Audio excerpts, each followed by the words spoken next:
Okay, so let's get right into it. Now, I haven't properly introduced Anne-Marie yet.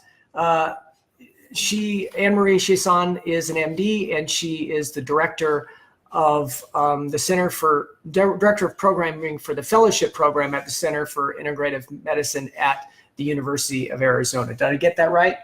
Close enough. I'm interim director of the Fellowship in Integrative Medicine. Okay, all right. And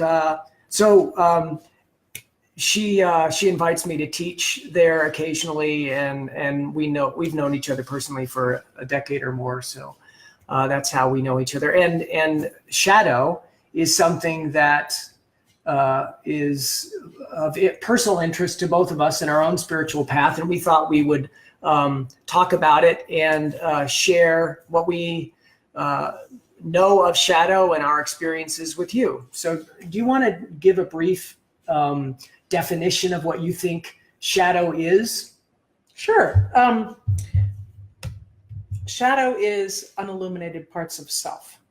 So it's not bad parts of ourselves or good parts of ourselves. Shadow are parts of ourselves that we can't see.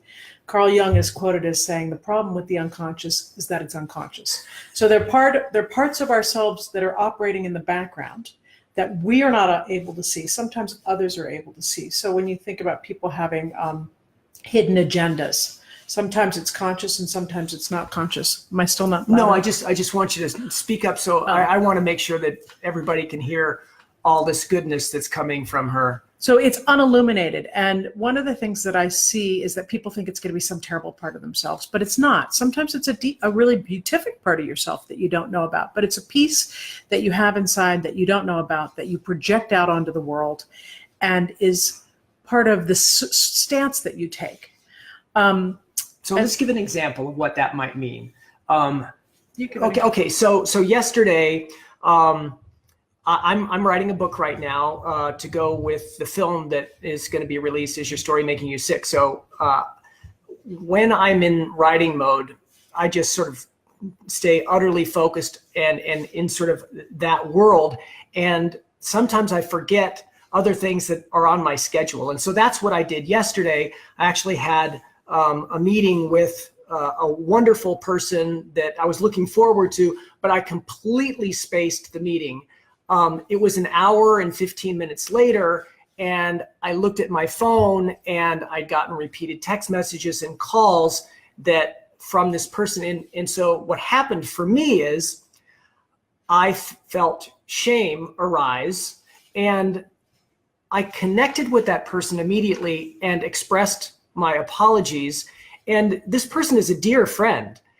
She accepted my apologies, and yet I couldn't, and see, I was unconscious to this.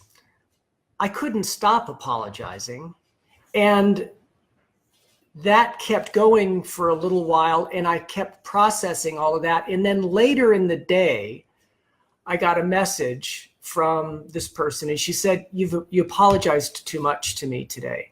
And I had to really think about that. And where did that come from? And that is just an aspect of myself that I'm not seeing that isn't okay with Mark making a mistake. Does that sound like shadow material that needs to be worked with for you? Yeah, that could be shadow material. Certainly you're illuminating it. Like, you already know that you forget when you're obsessed with one topic, but shadows often unilluminated parts of self, like maybe in there, and we're going to pick on this topic, maybe in there's an arrogance when you're working very hard that you don't have to keep. That's possible too. And if that were the case, I'm definitely not in touch with that. Right. So okay. you get to, so it's not, because it doesn't feel like, no. It doesn't feel like that at all. So when you say that, I was like, wow, that didn't even occur to me. Maybe by apologizing too much, you made her uncomfortable and placed the uncomfortableness of the missing the meeting on her. I don't know. So shadow's much deeper than the first pass. Right. Right. Yeah. So the way you can find out what your shadow is, or what you're being able to access at that time, is through dream, through story, and through projection. So you also may have stimulated something in your friend. I don't know. So we like to talk about the pointing finger. One finger goes out and 3 come back.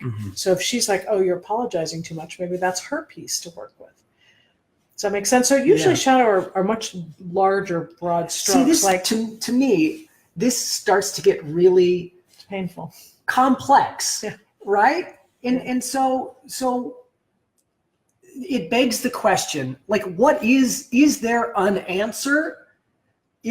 When it comes down to, let's just use that particular situation that I described, is there an answer to be uncovered, or is it just sort of an ecosystem of meaning that? Right. So there are different parts that are it's an ecosystem for sure. And the farther down you get, Mark, to the sort of root cause, as the people like to talk about the root cause or the basis, the more you're going to find out that underneath all of it are feelings of, fear of death, nothingness, vulnerability. That comes farther down as you process what these pieces are. I mean, the actual vulnerability of not being able to control keeping a meeting is difficult. Like, it's painful. So maybe you were apologizing to take care of, to subside that pain inside, which is like, holy Toledo, I'm not reliable.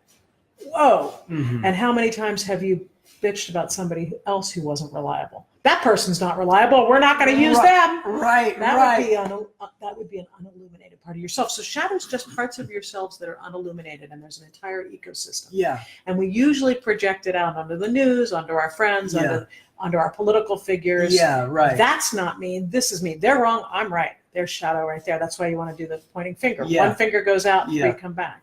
So you can do it through making exactly what you did, through trying to become conscious or aware, but it's unilluminated parts of ourselves. Once you illuminate it, you may know you have some faults. I have a lot of them, but they're no longer shadow. Okay, good. And that's where some of the New Age movement thinks of shadow as the parts of ourselves that are not ego enhancing. But it's not. It's just anything that's unilluminated. A lot of people have unconscious rage that they carry, or unconscious jealousy, or things that we don't like about ourselves. First time I did shadow work, part of what I discovered was that I was going to love motherhood. I had no idea. I didn't want to have kids. So that there can be beautiful parts of yourself too. Like, I didn't know that I was that generous. So the idea is that we each have everything within us, that humanity resides within each one of us.